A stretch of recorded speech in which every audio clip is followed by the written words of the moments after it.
Our opening thought and all of our readings before the discourse this morning come from Brian McLaren and his recent book, Life After Doom. McLaren writes, "Both hope and hopelessness can have surprisingly similar appeal. First, both relieve us from the uncertainty of an unknown future. For one, a happy ending is assumed. For the other, a tragic ending is inescapable. Either way, at least we know what's coming. Second, both promise us a future that asks nothing of us." Our next reading from Brian McLaren's Life After Doom. We need to talk about doom. We need to grapple with doom. We need to face the scenarios of doom and do all we can to avoid the worst of the bad scenarios. But in the end, doom is not the point. The dream is. After doom runs its course, life will go on, perhaps without us humans, but I hope with us. A humbled and wiser version of us. So as we grapple with doom, please don't let doom have the last word. Focus on life and remember the dream. Tell them about the dream. Our next reading from Brian McLaren's Life After Doom. Whatever happens to civilization as we know it, you and I, in our own wick, wax, and flame, can find and do what is ours to do right now, and shine magnificently as we can right now. Each year that we're given, each day that we're awake, each breath that we take. We don't need to know the plan in advance. We just need to walk our path. In the walking, step by step, the way will unfold like tendrils reaching out from a billion branches, seeking light. The ultimate destination, that is beyond both our control and our capacity to know. So here we are, savoring this gift of this day, in this life, in these times, waking up in the unfolding mystery, and that is gift enough. Here and now.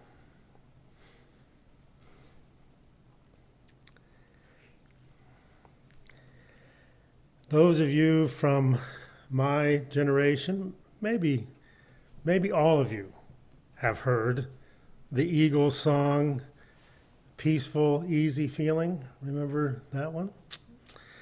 The song was so popular when I was a young person that we used to sing the song Amazing Grace to the tune of Peaceful, Easy Feeling at church camp every summer. I'll spare you my singing of the song, but after each verse of Amazing Grace, we would sing a version of the chorus of Peaceful, Easy Feeling. You may remember the words, and I've got a peaceful, easy feeling, and I know you won't let me down, because I'm already standing on the ground.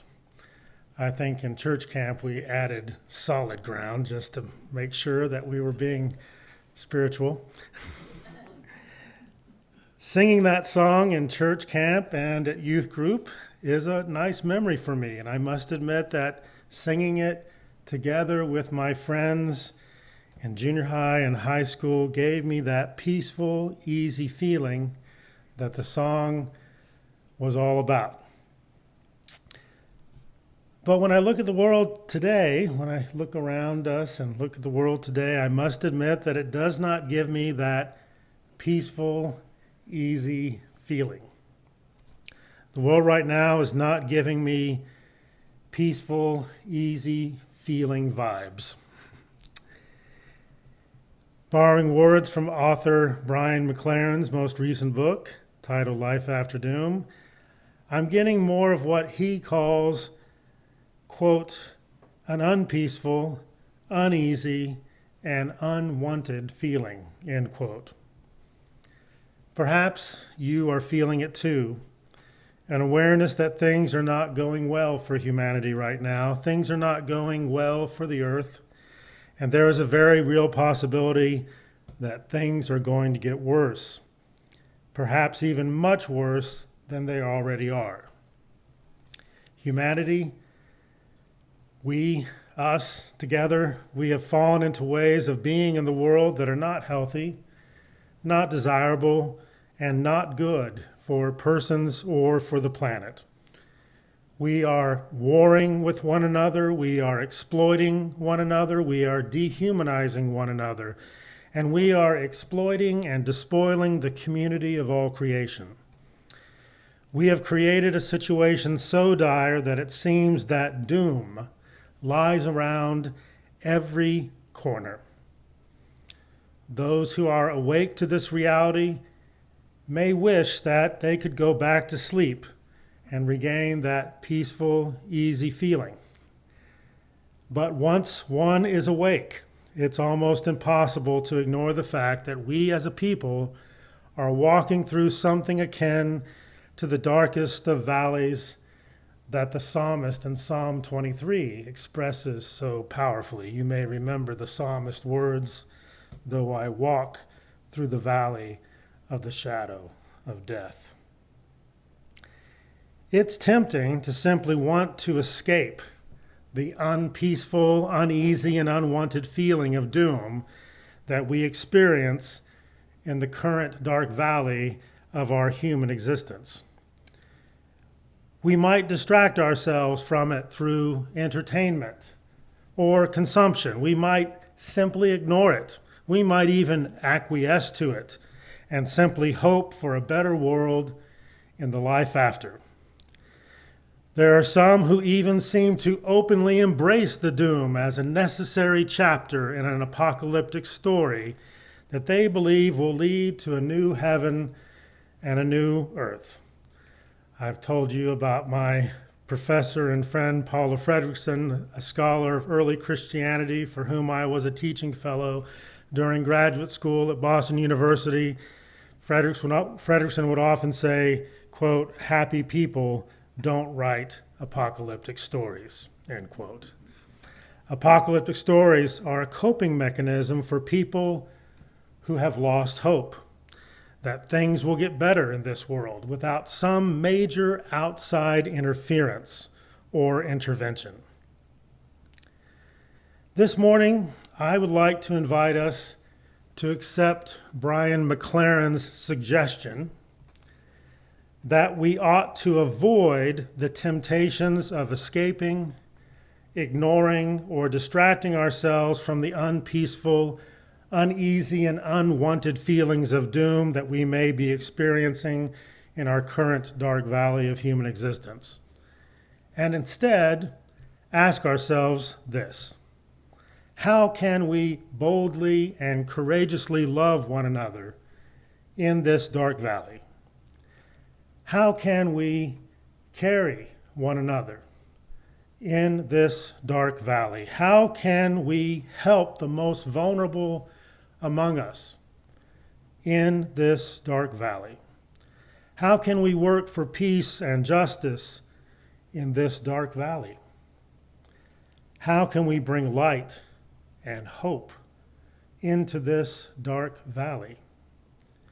How can we find ways to be together such that even in the midst of this dark valley, we will fear no evil and we will not succumb to hate and to darkness?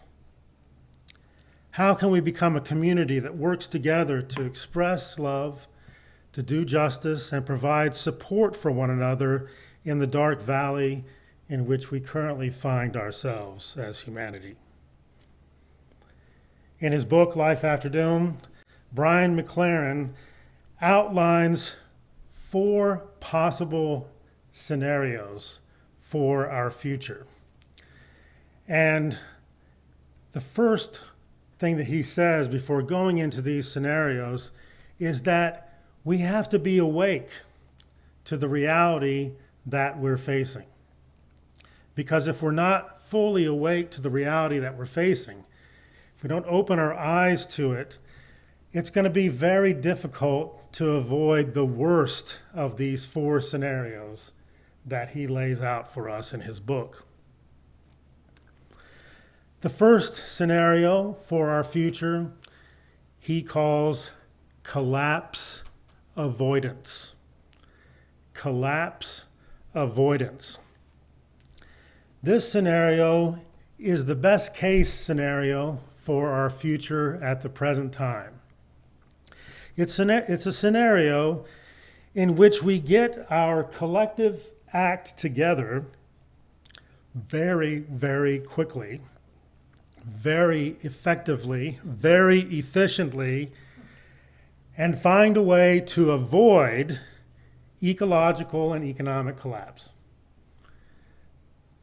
So this is the scenario in which we all come together as societies, nations on the planet, recognize the challenge that we currently have, recognize the fierce urgency of now, and do something about it collectively together on such a massive scale that we are able to avoid economic and ecological collapse.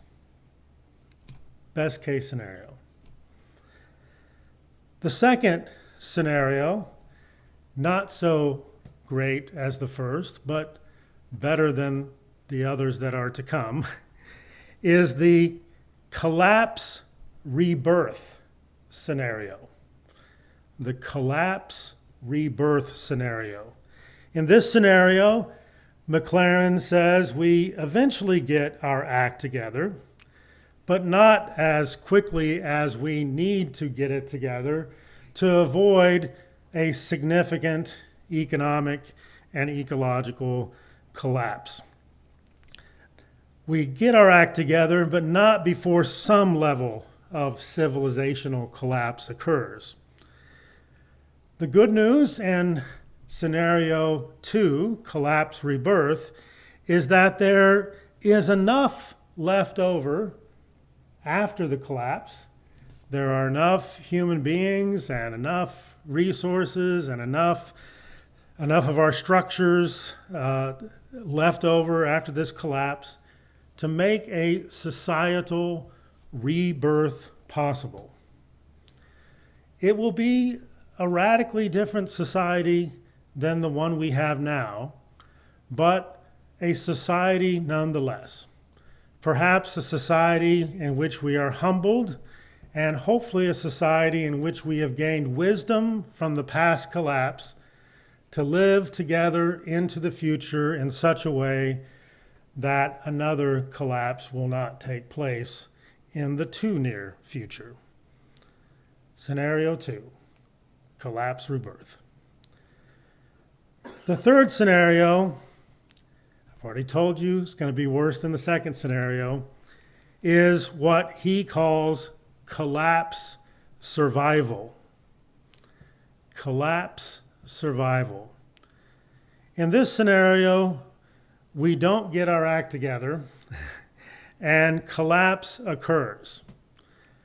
A major economic and ecological collapse occurs. But a remnant of humanity survives. Human civilization as we currently know it is mostly lost, mostly gone. I have my own name for scenario number 3, collapse survival. I call this the Mad Max scenario or the dystopic future scenario. A scenario that I must admit, given my own lack of survival skills, I would not survive.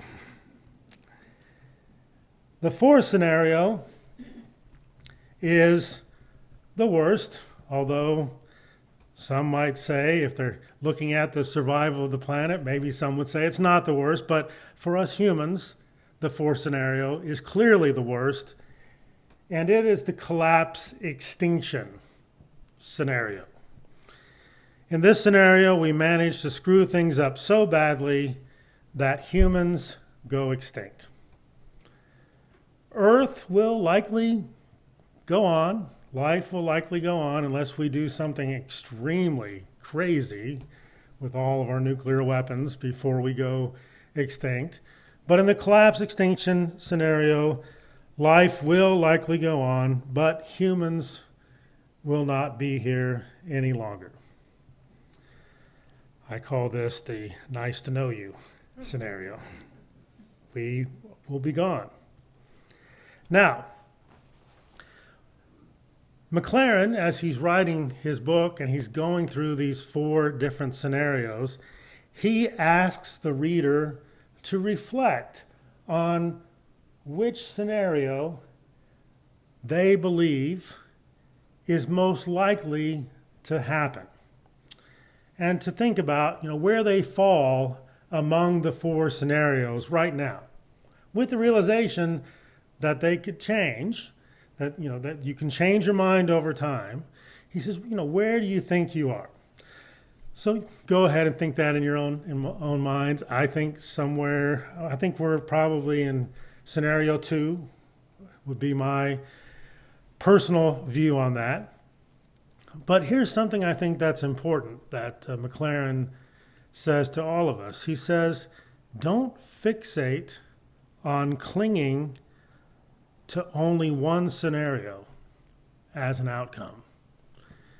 So if you're in collapse avoidance scenario and you really believe that you're hopeful that we're going to get our act together and we're going to avoid collapse, he says that's not a bad thing. Work for it. Walk into it. Do everything you can to make that happen. But don't fixate or cling to that being the only scenario that's possible. Be aware that these other 3 scenarios are also possible. And I think the reason he wants us to do that is if you're in that collapse avoidance mode and you begin to realize that we're not going to avoid the collapse, it would be easy to fall into despair. It would be easy to fall into hopelessness, but there's still the possibility of collapse rebirth. And if you're in collapse rebirth, don't cling on to that. You may be surprised. Things might get better. We might be able to avoid collapse, but they also could get worse. We could fall into collapse survival mode. And there are ways of being a loving and just and kind and compassionate person, even in the collapse survival scenario that he discusses. But don't even cling to just those top 3. It may be the case. It may actually happen that we're not able to avoid the extinction of the human species. Here's some news for us. Eventually, we're not going to be able to avoid the extinction of the human species. There will be a time in the future that the human species will go extinct. We hope it's way, way off in the future. I'd love for it to be caused by the sun expanding. But we know that all things come to an end. Whether it's an asteroid that has our name on it, whether it's some other event, things are going to come to an end. But there are still ways of being loving and just and kind and compassionate persons within community, even as the collapse extinction scenario unfolds. We can still choose to be present with each other with love and mercy and kindness and justice, even in the worst case scenario. The future is open.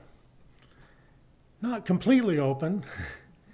There are factors that are contributing to limitations on the future, but it's still open in many ways. We do not fully know what the future holds. We also must face the reality that much of what will happen is not in our control as individuals, as much as we would like for that to be the case. However, no matter which scenario we ultimately face, there are better and worse ways to face them. McLaren believes that in order to face each of these scenarios in the most loving, in the most just ways, it requires some difficult and challenging inner spiritual work, inner spiritual development. And he outlines 4 steps that he thinks are helpful in this spiritual development. By the way, he likes to work with 4s rather than 2s because he's trying to get away from binary thinking. He's trying to get away from this scenario versus this scenario and realize that there are many different possibilities, and he's not limiting it to 4 either. But in terms of spiritual work, he outlines these 4 ways of moving forward. First is letting go.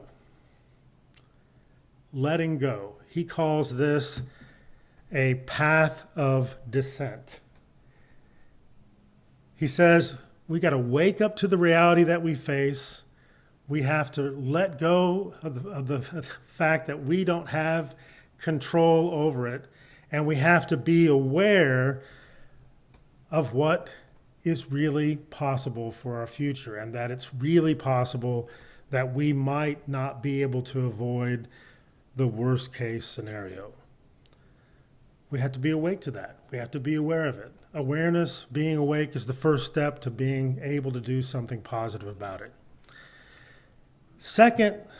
The second aspect of this path of spiritual development is letting be. Letting be, which he says is a place for insight, being mindful of our reality and learning as much as we can about it in order to address it in the most loving and most just ways. Letting be, a place of insight. And then the third aspect of the path is letting come, which he calls a path of resilience.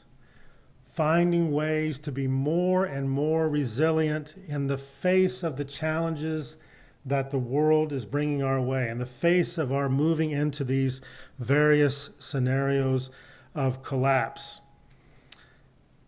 He talks about a time that he's with his grandson, who's not too happy about being left alone with his grandfather for the first time while the parents are away on a date.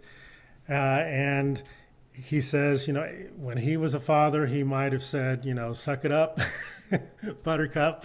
But he gained from some wisdom with time and age and was able to be there, be present with his grandchild in such a way that was affirming of his fear and anxiety, but also helped to give him courage. And by the end of the time together, he was telling his grandchild, what happens when the going gets tough? And the grandchild answered, we get tougher. The path of resilience. Being aware of the reality of our fears, being aware of how difficult it is to survive, and finding ways to survive together in human community. And then finally is what he calls setting free, which is a path of agile engagement. At least that's how we say agile in Oklahoma. I know some people say agile. The path of agile engagement. Engaging the world with our gifts and creativity in the most effective ways possible. He says there's not one set path. Each person has their way of walking into the world and walking into the work to create a future with less rather than more doom. So there's no one set path for everyone. But we have to be agile. We have to be creative. We have to bring what we have to bring to the table, what we have to bring to community, to bring about the most effective way forward that we possibly can and have less rather than more doom. So McLaren provides a vision. He provides a vision for being good, for being loving and just and kind, even in the midst of doom. If we do this, he says, we just might find our way out of the doom together. But this is important. Even if we don't